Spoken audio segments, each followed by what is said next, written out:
Hello everybody, welcome back to the channel. Sorry it's been a long time since the introductory video to 2023, but progress on the layout, as you can see behind, has basically been non-existent. It's just because I've got other projects to get on with and done. I've sat down and I've wrote a list of video styles I'd like to give a go during the year. And this is stuff alongside the updates and the running sessions, which I'm known for doing in the past. Also little format changes here and there.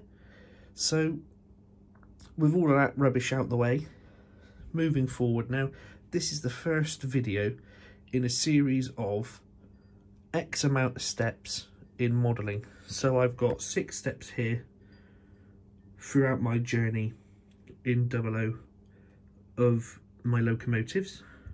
Because I've got 6 A3s that I can use for this, the A3s today will be the topic of the situation and the subject of today's video. I've got another one planned for 4 steps in wagon weathering and enhancing of detail. And I've got another one of 3 stages within coaches.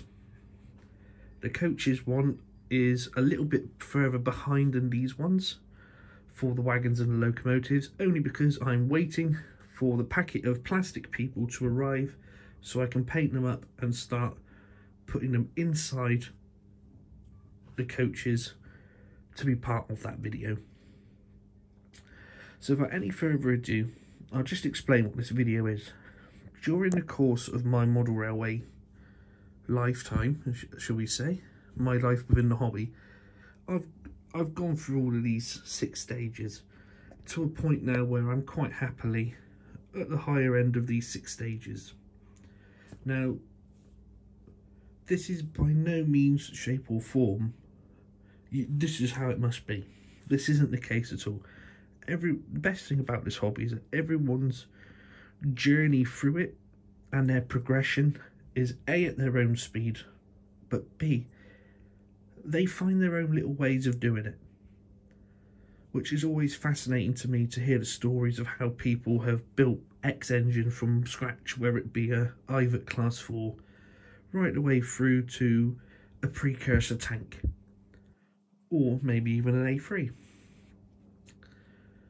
So yeah, this is just my little story and the 6 stages I've been through during the course of my model railway career. So without any further ado, we'll get going with stage 1, which is down here at the A1.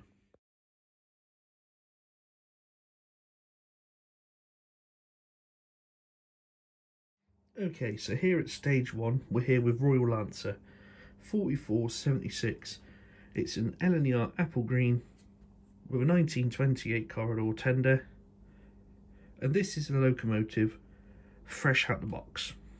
Basically, she's been run, you've seen her on the channel previously. All I've done is a little KD coupling back there, but that is how she was out of the box. Many people are quite happy with their locos as they get them in the box. They just want to run trains and play trains, which is perfectly okay, you know. If people want to do that, that's their choice. For me, I wanted to start personalising a few bits and pieces every now and again. So that then leads us on to stage 2, which is isinglass, which we'll come on to in a bit. But for now, we'll finish with Royal Lancer, as there's not much more to say with her, and we'll move on to isinglass now.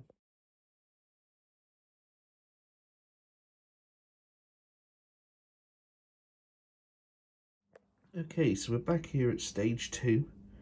It was originally meant to be isinglass, but I realised that actually this locomotive should probably jump it in the queue, as isinglass's modifications and alterations actually put it above this one in the modelling journey. So this is actually number 60103 Flying Scotsman, a locomotive that's just had her 100th birthday, the real thing. But this model depicts her in 1963. Exactly as she is today, but no corridor tender. This is as she was when Alan Pegler bought her. So What's the difference between this one and Royal Lancer? Like Royal Lancer, she's mostly out of the box condition. KD coupling has been fitted, but I've just fitted some lamps to the front of her. The big difference between her and Royal Lancer is, other than the British Railways condition of the locomotive, is she's been weathered. So this is more of someone wishing to buy a more realistic looking locomotive. What do they buy? They get one that's weathered and they just put lamps on it. So there's not much between stages 1 and 2, other than the fact of maybe getting a factory weathered model and fitting some lamps. So that's basically the next bit of enhancement. It's enhancement rather than personalisation. We'll now move on to stage number 3, which this time I promise will be isinglass, where there's a bit more involved. Okie dokie, so now as promised, we've moved on to isinglass. I forgot, whilst lining the locos out for this video, I forgot actually that all I'd done to Flying Scotsman was it was a factory weathered model and it had lamps fitted. In this instance, this loco's had a little bit more done to it. First and foremost is it was originally 60062 Minoru. This is actually the second model of Minoru I've owned that actually has suffered the fate of not staying as Minoru. This one, as you can see, became 60063 isinglass. As I modelled the former Great Central main lines, I needed a former Great Central A3, really, alongside Flying Scotsman. And isinglass was the most well-known of them, the ones that ran along the ex-Great Central, so I selected that engine. So I said there's been a bit more done to isinglass. The first was the renumbering, which I've done a video on, which was renumbering a Hornby J15.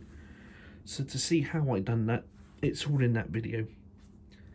The next thing I did was apply some etch plates for the smokebox number plate, shed plate, and also its nameplates. Also fitted a KD coupling, and I've painted the motion and fitted the detail pack. The cylinder drain cogs I painted black alongside the motion. So that's really about stage 3. A little bit of enhancement, a little bit of personalisation work, but there's still further you can take this model, which soon should be moving on to stage 4, which we will move on to with Sunstar.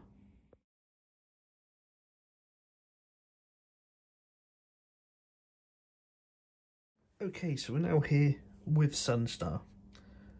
So the first things I need to recap on are, just like isinglass, she has been renumbered and renamed. She was formerly also 60103 Flying Scotsman, but it bugged me having 2 models of the same engine, even though this one was actually period correct for when she was on the Great Central, as opposed to the one I've got over there. But nevertheless, it did bug me and I needed to find a replacement engine. So I renamed Flying Scotsman into Sunstar. I fitted lamps. I fitted a headboard for the Master Cutler Express, and also painted all of the motion black. This loco is yet to have the detail pack fitted, but this is the reason why this is stage 4 over isinglass, which has already got the detail pack fitted, is that this one I've actually weathered myself. It's a very light weathering, so the blue is quite prominent still, but it's just toned the blue down from being very rich, very bright, very vibrant, to having a smoke stain along the top and just being a bit more dulled down in appearance. So as far as Sunstar is concerned, that's pretty much it. Moving on to stage 5 now. This is more about the stuff that has been done to the locomotive as opposed to the weathering job, as the next one has been professionally weathered.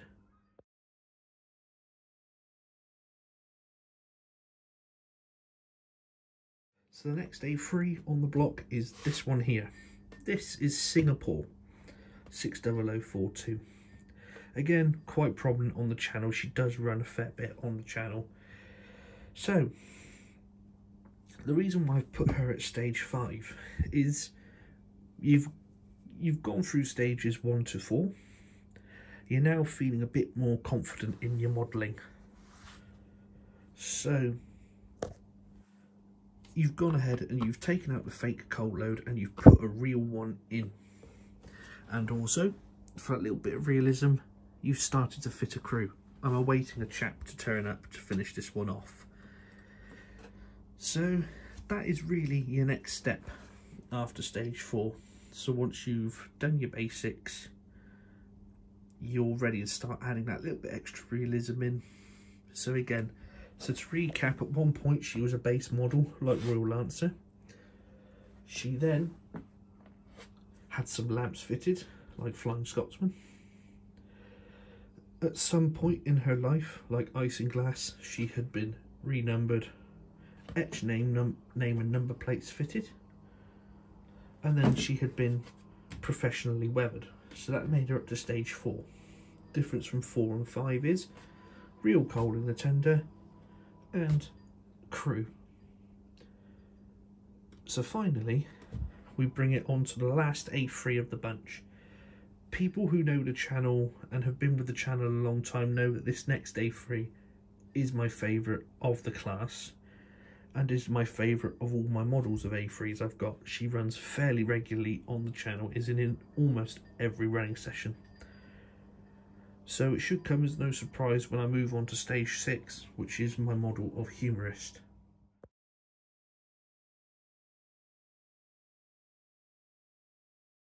So here we are. This is where I'm to within my modelling journey now at stage 6. Please note that these stages are literally how I've staged my modelling progression. There could be people out there that are much better than myself, but done things differently. So for instance, they were weathering locomotives by themselves before they were putting coal pack add-on packs and bits and pieces on there. So this locomotive will go through her journey from stage 1 all the way up to now where she is at stage 6.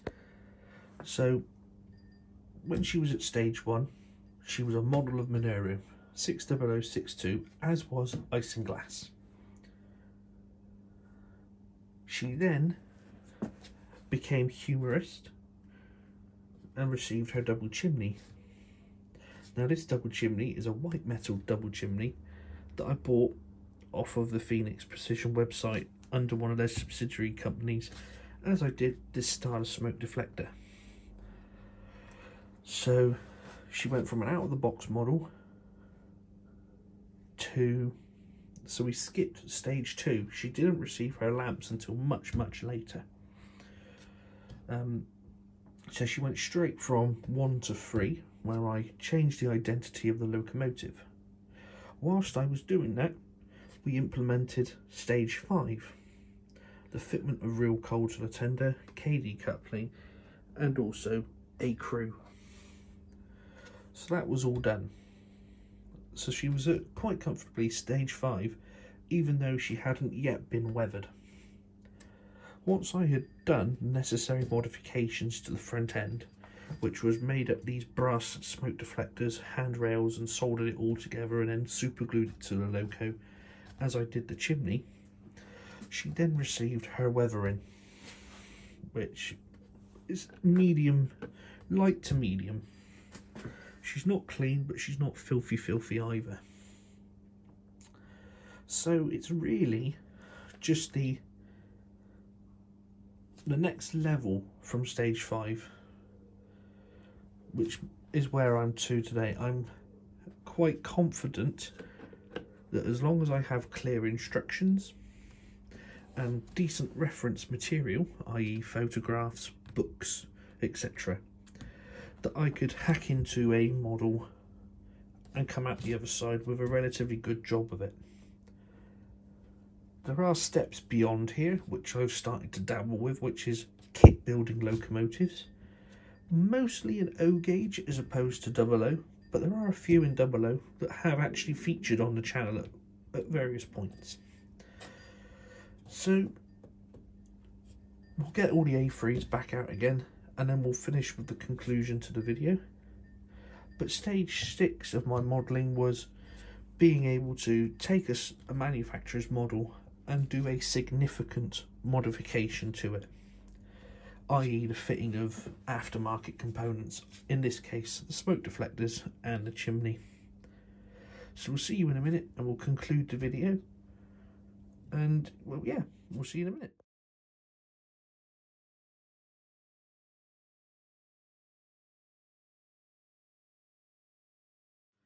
Okay, so we're back here with a complete lineup and 2 additional extras, which I thought I would include as extras to the video at the end. So that there is my journey through my modelling from the very start to the very latest point in my modelling career. Everyone somewhere along this line is welcome to the channel and is welcome to watch and enjoy what's on YouTube, obviously. But yeah, whereabouts do you think you are in amongst all of this? Is there stuff that you did differently to me? You know, how did you get to where you are in your modelling career and your modelling passion, shall we say? It would be great to hear from you and how you got to where you were.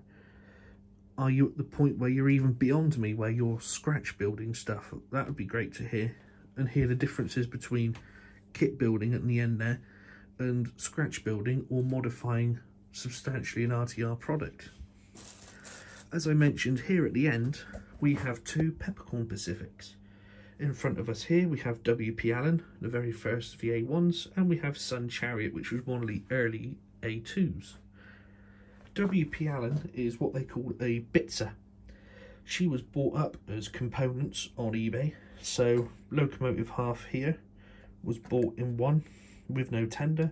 I bought a tender chassis and body. Once it arrived to me, I stripped all the paint off them, primed them up, and then I painted them BR green. She's still to be lined.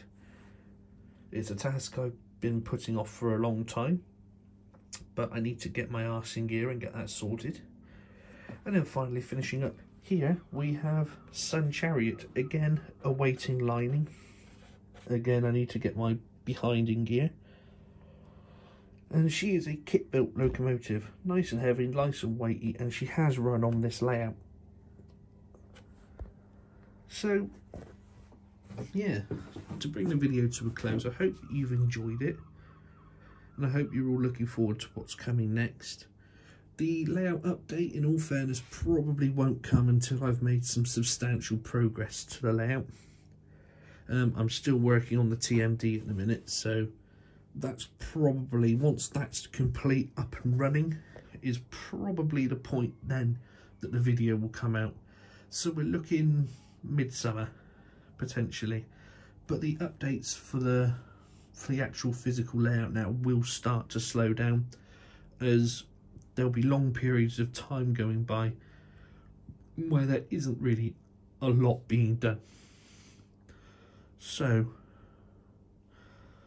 keep your eyes open for the next video.